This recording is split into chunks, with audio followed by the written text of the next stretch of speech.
John Deere combine is a real compatible fit. It doesn't change the operation of the combine at all. In fact, it may even help performance a little bit more on it. People have asked me about the self-adjusting deck plates, if I think I take more trash through with those.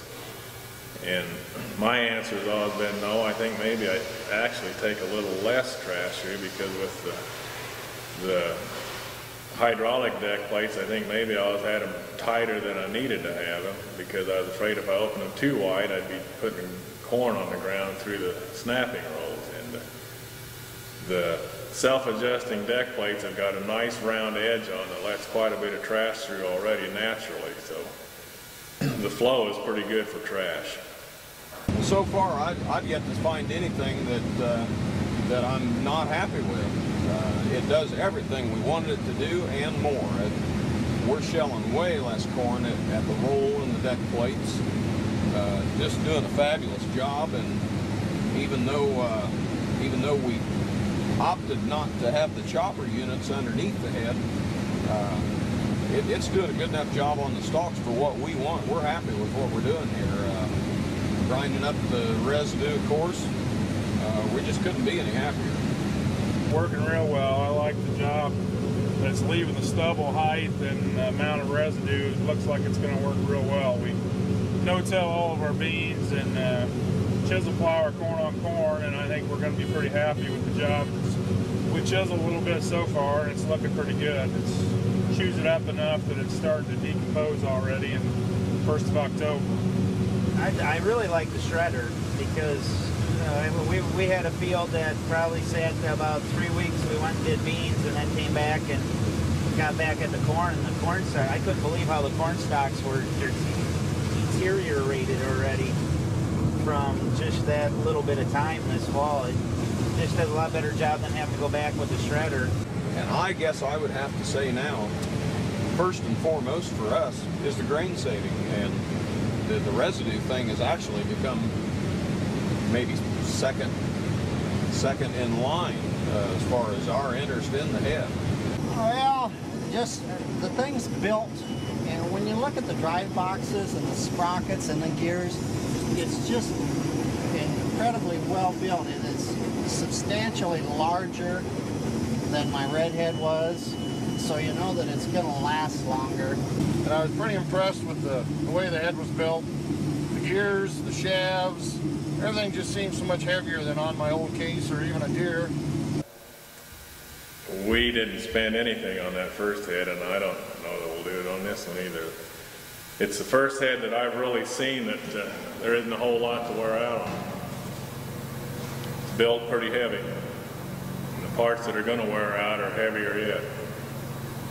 Well, machining part of it, you know, your sprockets are larger and your chains are bigger, and they're, to start with, your idler sprockets on your gathering chains they're round and well built, you know. They're made to last, let's put it that way. Breakdown. I have had no breakdowns on this. I really didn't have anything that I didn't care for about it. It was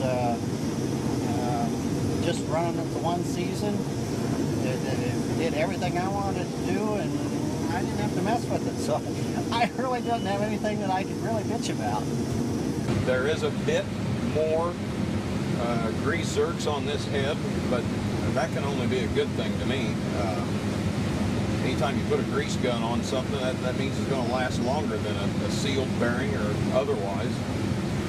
So I just, honestly, I don't know if I can come up with anything bad to say about the head. I don't think we replaced hardly anything on it.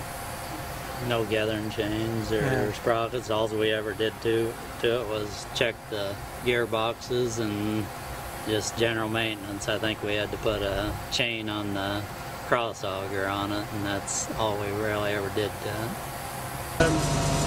Service-wise, I don't think you can beat it. We had a lot of rain this year and had a ditch cut into the field we couldn't see when we were picking, and went into it, and the combine dropped off a little bit, and we turned the snout under. This was about 12 o'clock. like on a Thursday, and a dealership called Denny. He tracked down the UPS man to get the new snout air freighted to us, and we had it the next morning at 8:30. So service is pretty unbeatable when you can do that. It's a family company in Italy that all they build is corn heads. And I thought if one family is going to make a living building corn heads, they're not going to build a bad corn head. And I thought about that quite a bit, because if they build a bad corn head, they're not going to be in business. And if that's all they're doing is building corn heads in Italy, they're probably building a pretty good corn head. I know that their bevel gears in their gearboxes have no shims. They build all their own gears. The bevel gears are close tolerance enough that they have zero tolerance without putting shims in their gearboxes like a lot of other manufacturers have to do. They're very careful and very picky and precise on how they build it. The future for corn is going to be drier harvest. You just know it is. And saving grain at the deck plates it's got to be a major issue in the future. It really does. I felt very comfortable that this head saved enough for me that it made the payments. And anytime I can buy an asset that will pay for itself or make the payments, I tell you what, I'll do that every year, any day, I guess. That's how the operation is built. Yes, we have a Drago on this 8010, and then the first one we used was on the Case combine, and then we ran ahead a year and we bought one for a 9660, and we're on our second year on it. So we've had really good luck with both of them. I just don't think we'll switch from the Drago. I know, right now I know we won't. Okay, I'll put it this way. Right now, there's nothing out there that I would want besides this corn head. No other brand. I think anybody would be impressed on the first time out and seeing what one of these heads will do. It's just impressive that you don't go 500 feet and you can already see the benefits of it. This is the third season we'll run a Drago. The original head that we started with, we ran 2 years. We hadn't really planned on trading. Mark called me last fall when I was picking corn and said he could use a good used 8-row Drago. I wondered if I'd be interested in trading. And I told him to keep talking, and we traded for a new one this spring, or last winter actually. Wasn't anything worn out on the old one.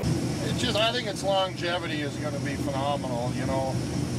Very minor adjustments here and there. I think overall the head's just going to last a long time. And I see a few of them for sale. I'm actually looking for another machine next year, so I've been looking for another Drago head. Either Ron give me a heck of a deal or they got a heck of a resale. I don't know which one it is. Well, I expected it to hold its value. I really did, especially the way the new ones were going out. And then I knew, as well as we liked ours, I just knew everybody. I just know the next people are going to like them too. Until you've run one or really watched it run in the field, you can't believe how much corn you save. Because you just, like I said earlier, if you're picking corn and you see a lot of shelled corn on your snouts, you don't see it on a Drago head. And that's where your savings are. I think some of the tests show 2 or 3 bushel an acre. Well, when you start talking about $3.50, $4 corn, it doesn't take long to make up the difference of the price of the corn head. I wouldn't have any doubts or qualms about buying one. We've been pretty well happy so far. Everything in this machine shed is pretty green. And we ended up trading a brand new 893 on a new Drago, and that was probably a little emotional. I am basically kind of green to the core, as all my friends and stuff have come to know me by. but on the same token, it wouldn't even hesitate to buy another one. There's no reason why I would want to go to a different corn head, because in my book, there's not a corn head out there that'll meet the expectations and do what we want it to do and do what this one does.